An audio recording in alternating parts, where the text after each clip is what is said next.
সকাল থেকে রাজধানী সহ দেশের বিভিন্ন জায়গায় বৃষ্টি হচ্ছে। এই অবস্থা শনিবার পর্যন্ত অব্যাহত থাকতে পারে।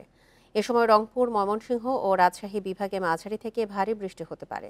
আবহাওয়া অধিদপ্তর জানিয়েছে, সক্রিয় মৌসুমী বায়ুর প্রভাবে সারা দেশেই কম বেশি বৃষ্টি হচ্ছে। খুলনা, বরিশাল, চট্টগ্রাম সহ 7 জেলার দক্ষিণ পূর্ব দিক দিয়ে 45 থেকে 60 কিলোমিটার বেগে ঝোড়ো হাওয়া বয়ে যেতে পারে। এসব এলাকার নদী বন্দরে 1 নম্বর সতর্ক সংকেত জারি রয়েছে।